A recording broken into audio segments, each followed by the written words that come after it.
اب رمضان شریف بھی آ رہا ہے اور آپ کو معلوم ہے ہم نے رمضان میں پڑھائی رکھی ہے، چھٹیاں نہیں رکھی۔ جب میں نے حسنین شروع کیا 1999 میں تو اللہ نے میرے دل میں یہ بات ڈالی کہ رمضان تو علم کا مہینہ ہے، انا انزلناہ فی لیلۃ القدر، اور چاروں آسمانی کتابیں رمضان میں اور سارے صحیفے رمضان میں۔ اپنے اللہ کو کیا پسند تھا اس مہینے کا۔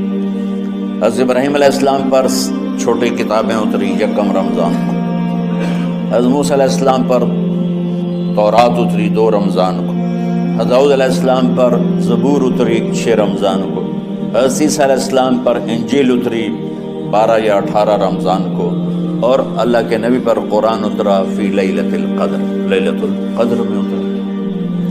تو سارا آسمانی علم رمضان میں اترا۔ سارے مہینوں کے نام عربوں نے رکھے، محرم، صفر، ربیع الاول، ربیع الثانی، جمادی الاولی، جمادی الثانی، رجب، شعبان، رمضان، شوال، ذوالقعدہ، ذوالحج۔ اس میں جو رمضان ہے یہ نام اللہ نے رکھا، باقی مہینوں کے نام تو رکھے عربوں نے۔ پھر ان کی زبان پہ اللہ لایا رمضان، چونکہ ابھی تو دنیا بھی نہیں بنی تھی اور اللہ نے قرآن کی تلاوت فرمائی تھی، تو اس قرآن میں تھا شہر رمضان الذی انزل فیہ القرآن۔ تو رمضان کا نام اللہ نے پہلے سے چن رکھا تھا، پھر ان سے رکھوا دیا۔ رمضان کہتے ہیں رمض یرمض، جل جانا، جل جانا۔ رمضان کو رمضان کیوں کہتے ہیں؟ کہ اس میں گناہ جل جاتے ہیں۔ مسلمان پہلا روزہ رکھتا ہے اور اس کے گناہ اللہ جلانا شروع کرتا ہے، اس کی بھوک پیاس کی آگ میں گناہوں کو ڈالتا ہے، جلاتا ہے۔ آخر 29 رمضان یا 30 رمضان آخری رات اللہ تعالیٰ اس کی پچھلے سال کے سارے گناہ معاف فرما دیتا ہے۔ تو اس کو اس سے تشبیہ دی گئی کہ جیسے جلنے سے چیز ختم ہو جاتی ہے، رمضان کے روزے کی بھوک اور پیاس کی تپش سے اللہ تعالیٰ پچھلے سال کے سارے گناہوں کو معاف فرما دیتا ہے۔ تو مجھے خیال آیا اس وقت جب ابھی بالکل کزرعٍ اخرج شطأہ تھا، ہمارے مدرسے کی مثال کزرعٍ اخرج شطأہ، دعا کرو اللہ تعالیٰ فاستغلظ فاستوى علی سوقہ، اسے بنا دے۔ امید تو ہے کہ کچھ شکل اللہ نے بنا دی، اللہ اسے پوری دنیا میں پھیلا دے۔ میری تو تمنا ہے کہ ایک ایسی مثبت سوچ کے علماء کے اللہ میرے ذریعے سے تیار کروا دے جو امت کو جوڑنے والے ہوں، توڑنے والے ہوں۔ تو اللہ تعالیٰ آپ کو مثبت بنائے۔ رمضان میں چونکہ سارا علم اترا تو مجھے خیال آیا کہ ہمیں رمضان میں چھٹی کرنا تو ایک ایسی عادت ہے، کوئی سنت تو ہے نہیں، تو مجھے رمضان میں پڑھائی کروانی چاہیے، چاہے تھوڑی ہوگی۔ روزے کی بھوک بھی ستائے گی اور رات کے جاگنے کی وجہ سے نیند بھی ستائے گی، لیکن اس میں ایک لفظ سینکڑوں لفظوں پہ بھاری ہوگا، غیر رمضان۔ تو میں کراچی گیا اور مفتی تقی صاحب دامت برکاتہم سے سب سے پہلے جا کے مشورہ کیا کہ حضرت میں چاہتا ہوں کہ رمضان میں چھٹی نہ ہو، پڑھائی ہو۔ اس وقت رمضان سردیوں میں تھا، تو وہ بڑے خوش ہوئے، کہنے لگے یہ تو بہت اچھی بات ہے۔ وہ تو اتنے بڑے ہاتھی کے پاؤں میں سب کا پاؤں، اتنی بڑی ہستی نے، وہ صرف پاکستان کا سرمایہ نہیں پوری امت کا سرمایہ ہے۔ تو ان کی اس بول نے مجھے ہمت دے دی۔ تو پھر میں نے یہاں آ کر تو ہم نے رمضان میں سبق شروع، اس وقت ذرا میری ہمت تھی تو میں رات کو پڑھاتا بھی تھا، بیان بھی کرتا تھا۔ تو ہم نے رمضان میں شروع کی کہ یہ رحمتوں کا مہینہ، ہر چیز کی برکت کا مہینہ، ہر شے کی اللہ کی طرف سے فراوانی اس میں ہے، علم کی بھی، ہدایت کی بھی، رزق کی بھی۔ غریب سے غریب آدمی بھی سموسے بنا کے بیٹھا ہوتا ہے، پکوڑے بنا کے بیٹھا ہوتا ہے، اور دسترخوان پہ ایک کی بجائے 3 چیزیں پڑی ہوتی ہیں۔ چاہے رمضان کے بعد سب کے پیٹ خراب ہوں، ایک باری تو کھانے دی تباہی پھیر دیں۔ روزے کا مقصد ہی فوت ہو جاتا، روزہ تو ہوتا ہے بھوک کے لیے، پر وہ اتنا کھاتے ہیں کہ سحری کا کھانا افطاری تک ہضم نہیں ہوتا، اور افطاری کا کھانا سحری تک ہضم نہیں ہوتا، پر نہ تن کا ہی کھاونا ہے، کہتا بھوک نہ لگے، بھوک نہ لگے۔ وہ بھوک لگنے کے لیے تو روزہ ہے۔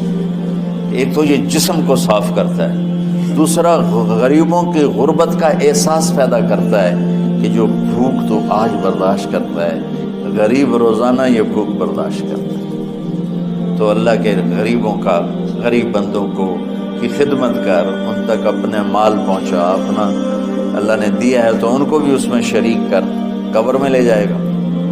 تو اللہ تعالیٰ نے میرے دل میں یہ ڈالا، تو ہم نے تعلیم رمضان میں شروع کی، کیونکہ قرآن رمضان میں اترا، انجیل رمضان میں اتری، زبور رمضان میں اتری، تورات رمضان میں اتری۔ پھر اللہ نے اس مہینے کا نام خود رکھا، شہر رمضان، شہر رمضان۔ اس میں شب قدر رکھی، اس میں رات کی ایک نماز۔ اچھا، پہلی امتوں پہ روزہ فرض تھا افطاری سے افطاری، افطاری سے افطاری، بہت شدید تھا، 24 گھنٹے کا روزہ۔ بس افطاری کے بعد آنکھ لگ جاتی تو روزہ اگلا شروع ہو جاتا تھا۔ تو ہم پر بھی پہلے ایسے ہی روزہ اترا، افطاری سے افطاری۔ تو ابن سرمہ رضی اللہ تعالی عنہ اونٹ چرانے والے تھے، وہ شام کو لوٹے تو بیوی سے پوچھا کوئی افطاری کا سامان ہے؟ انہوں نے کہا ہے تو نہیں، میں کہیں سے لے آتی ہوں۔ وہ گئیں افطاری کا کوئی سامان لینے، ان کو تھوڑی دیر ہو گئی اور ان کی آنکھ لگ گئی، تھکے ہوئے تھے، سورج ڈوب گیا۔ جب وہ آئیں تو ان کا ہائے سرمہ تو ہلاک ہو گیا۔ کیا ہوا؟ کہا اگلا روزہ شروع ہو کیونکہ تیری آنکھ لگ گئی۔ تو انہوں نے کہا چلو کوئی بات نہیں، لیکن ظہر کے وقت بے ہوش ہو گئے۔ ایک روایت میں آتا ہے نماز پڑھنے آئے اور گر گئے، اور ایک میں آتا ہے گھر میں بے ہوش ہوئے۔ تو جو بھی صورتحال تھی اللہ کے نبی کو پتہ چلا۔ کیا ہوا سرمہ؟ کہا جی وہ افطاری کر نہیں سکے تو روزہ شروع ہو گیا تو بے ہوش ہو گئے۔ تو اللہ کے نبی رنجیدہ ہوئے، تو اللہ تعالیٰ نے قرآن اتار دیا، چلو میرے محبوب ساری رات کھاؤ، حتی یتبین لکم الخیط الابیض من الخیط الاسود من الفجر، کہ میرے محبوب صبح صادق تک آپ کی امت کو اجازت ہے، کھاؤ۔ پہلی امتوں پر افطاری سے افطاری، لیکن ان کی نماز تراویح نہیں تھی، تو ہمیں اللہ تعالیٰ نے دیا سحری تک، پوری رات۔ اچھا، ایک صحابی آئے، یا رسول اللہ میں تو مارا گیا۔ آپ نے کہا کیا ہوا؟ کہا میرا روزہ تھا، میں بیوی کے پاس چلا گیا۔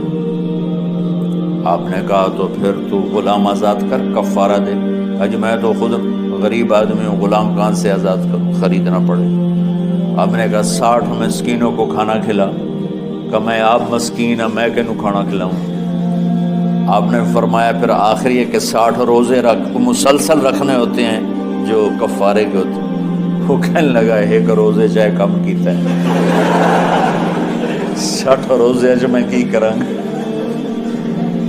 تو آپ نے فرمایا اچھا ٹھیک ہے بیٹھ جا، بیٹھ گئے۔ تھوڑی دیر ہوئی تو ایک انصاری صحابی کھجوروں کا ٹوکرا لے کر آ کہ یا رسول اللہ یہ صدقے کی کھجوریں ہیں، تقسیم فرما دیں۔ تو آپ نے فرمایا بھائی وہ کدھر ہو؟ کہا جی بیٹھا ہوں۔ آپ نے کہا ادھر آ، یہ کھجوریں لے جا اور 60 گھروں میں تقسیم کر دے۔ سبحان اللہ، اللہ نے اس امت کو لاڈ لڈائے ہیں، یہ اللہ کی لاڈلی امت۔ عجیب واقعہ یہ، کہنے لگا یا رسول اللہ، اللہ کی قسم مدینے میں مجھ سے غریب کوئی نہیں، آپ ایسا کرو یہ میرا کفارہ مجھے ہی صدقہ کر دو۔ تو آپ اتنا ہنسے کہ یہ آخری دانت نظر آنے لگے۔ بہت کم ایسا ہوتا تھا، فضحک حتی بدت نواجذہ، ایسا ہنسنا آپ کبھی کبھی ہنستے تھے کہ آخری دانت پورا منہ کھل جائے، تو آپ اتنا ہنسے کہ آخری دانت تک نظر آنے لگے۔ تو آپ نے کہا اچھا جا لہ جا تیرے واسطے، لیکن یہ صرف تیرے لیے اور کسی کے لیے نہیں ہے۔ تو جب ایسی خیانت ہوئی تو اللہ تعالیٰ نے دوسرا حکم بھی اتار دیا، باشروہن، کہ تمہارے لیے بیوی بھی حلال ہے، کھانا بھی حلال ہے، جب تک صبح صادق نہیں ہو جاتی. لیکن اللہ نے ہمیں ایک نماز عطا فرما دی جس کو ہم آج صلاۃ التراویح کہتے ہیں. میرے نبی کے زمانے میں اسے قیام اللیل کہا جاتا تھا. تو اللہ نے ہمیں رات کی نماز عطا فرمائی، اور چونکہ یہ ایک مشقت ہے تو میرے نبی نے کہا یہ رات کی نماز کے ہر سجدے پر 1500 نیکی لکھی جاتی، 1500 نیکی لکھی جاتی. اور اللہ تعالیٰ ہر سجدے پر جنت میں ایک محل بناتا ہے جس کے 60,000 سونے چاندی کے دروازے ہوتے ہیں، اور ایک درخت اس کے لیے لگاتا ہے جس کے نیچے 100 سال گھوڑا دوڑ سکتا ہے. تو رمضان کا اہتمام آپ رجب سے شروع فرما دیتے تھے. میرے نبی نے 9 رمضان دیکھے، 9 رمضان اپنی زندگی میں، 9 رمضان. 10ویں رمضان سے پہلے آپ اللہ کے پاس تشریف لے گئے. آپ کی زندگی میں روزے فرض ہونے سے آپ کی وفات تک 9 رمضان گزرے. اور میں قربان جاؤں اپنے نبی پر، اپنی امت پہ کیسی شفقت تھی.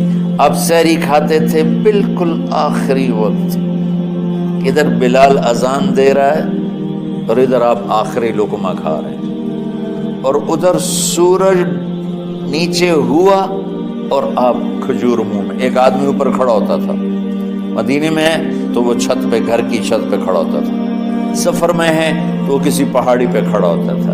جو ہی سورج کا کنارہ نیچے جاتا اب فوراً وہ کہتا یا رسول اللہ قد غربت، تو آپ کھجور منہ میں ڈال لیتے تھے یا پانی. کبھی پانی سے افطار فرماتے تھے، کبھی کھجور سے افطار فرماتے تھے کہ میری امت پہ بھوک کا وقت کم سے کم آئے. آج کل جو یہ ہمارے افطاری کے اوقات ہیں نا، یہ سورج ڈوبنے کے بھی 2-2.5 منٹ بعد کے ہیں کہ احتیاطاً، ٹھیک ہے چلو احتیاط کر لو کوئی مسئلہ نہیں. لیکن اصل ہے ادھر چونکہ اب سورج ہمیں نظر ہی نہیں آتا ہے، اس طرح ہم گھرے ہوئے ہیں شہروں میں. دیہاتوں میں بھی اب اس طرح کا ماحول ہے کہ وہ نظر نہیں آتا ہے. تو بہتر کیا ادھر سورج غائب ہو، ادھر لقمہ منہ میں جائے. لیکن یہ تب ہے جب آپ نظر آ رہا ہو. اب جب آپ یہاں بیٹھے ہو حسنین میں تو یہاں تو کوئی سورج نظر نہیں آئے گا، یہاں تو مینار ہی نظر آئے گا. تو لہٰذا احتیاط ٹھیک. ہمارے اہل حدیث بھائی وہ 2 منٹ پہلے ہم سے افطار کرتے ہیں، تو بڑی اچھی بات ہے کہ سورج کے غروب ہونے کا جو اصل وقت ہے اس کے ساتھ ہی افطار کرنا. اور سحری میں ایک واقعہ سناتا ہوں. آپ سحری کھا رہے تھے، بکرے کی سری پکی ہوئی تھی، تو مولا علی رضی اللہ تعالیٰ عنہ اور عرباض بن ساریہ رضی اللہ تعالیٰ عنہ آپ کے ساتھ کھانا کھا رہے تھے. تو حضرت بلال آئے، یا رسول اللہ وقت ختم ہو گیا ہے، میں اذان دینے جا رہا ہوں، آپ برائے مہربانی کھانا پینا بند کریں. اور یہ کہہ کر چلے گئے. چھت، ایک انصاری عورت تھی، اس کے گھر کی چھت پہ چڑھ کے اذان دیتے تھے. چڑھنے لگے تو پھر واپس آئے کہ دیکھوں اللہ کے نبی نے کھانا چھوڑ دیا یا نہیں. آگے دیکھا تو وہ کھا رہے تھے. انہوں نے کہا یا رسول اللہ واللہ لقد اصبحت، یا رسول اللہ اللہ کی قسم سحری کا وقت ختم ہو گیا، صبح ہو گئی. تو آپ نے ہاتھ پیچھے کر لیا، کہہ رہے تیرا بھلا ہو بلال، ابھی وقت باقی تھا، تیرے قسم کھانے پر اللہ نے اس کو پہلے نکال دیا کہ تیری قسم کہیں جھوٹی نہ پڑ جائے. تو حضرت علی نے فرمایا کہ اگر بلال قسم نہ کھاتے تو جب تک میرے نبی کھاتے رہتے صبح صادق نہیں ہونی تھی. تو بالکل آخری وقت میں آپ کھاتے تھے تاکہ کم سے کم وقت امت پہ بھوک کا آئے. تو اللہ تعالیٰ آپ کے علم میں برکت دے. رمضان علم کا مہینہ ہے، سونے کا نہیں ہے، کھانے کا نہیں ہے، سموسے پکوڑے کا نہیں ہے. رمضان علم کا مہینہ، شب قدر اس میں ہے، اللہ کا عرش پہلے آسمانوں پر ہے، سارا دن ساری رات اللہ کے اعلان ہو رہے ہیں. کوئی بخشش چاہنے والا، کوئی معافی چاہنے والا، کوئی رزق چاہنے والا، کوئی ہدایت چاہنے والا، کوئی شفا چاہنے والا. اور فرشتوں کے اعلان ہو رہے ہیں، بھلائی کرنے والے آگے بڑھ، برائی کرنے والے بس کر دے. تو جو رحمت رمضان میں، میرے نبی نے فرمایا اگر میری امت کو پتہ چل جائے کہ رمضان کیا ہے تو یہ تمنا کریں گے کہ کاش سارا سال ہی رمضان ہوتا. تو تو بچوں آپ خوش قسمت ہیں کہ آپ کا جو رمضان ہے وہ علم کی طلب میں ہے. اس میں اگر آپ سوئے بھی ہوگے نا تو آپ کو وہ اجر ملے گا جو نفلیں پڑھنے والوں کو بھی نہیں ملے گا. ایک شخص آیا کہ یا رسول اللہ، اب دیکھو آپ اللہ کے راستے میں ہو، آپ اللہ کے راستے میں ہو. ایک شخص آیا، یا رسول اللہ کیا میں کچھ مال خرچ کر کے اللہ کے راستے میں جانے والے کا اجر لے سکتا ہوں؟ آپ نے فرمایا کتنے تیرے پاس؟ کہنے لگا جی 6000. اس دور میں 6000 بہت بڑی دولت تھی. تو آپ نے اسے فرمایا کہ تو 6000 تو کچھ کہہ رہا ہے اور میں یہ کہہ رہا ہوں تو سارے بھی خرچ کر دے تو جو اللہ کے راستے میں سویا ہوا ہے اس کی نیند کے اجر کو بھی نہیں پا سکتے. تو آپ سب اللہ کے راستے میں، اب طلب علم میں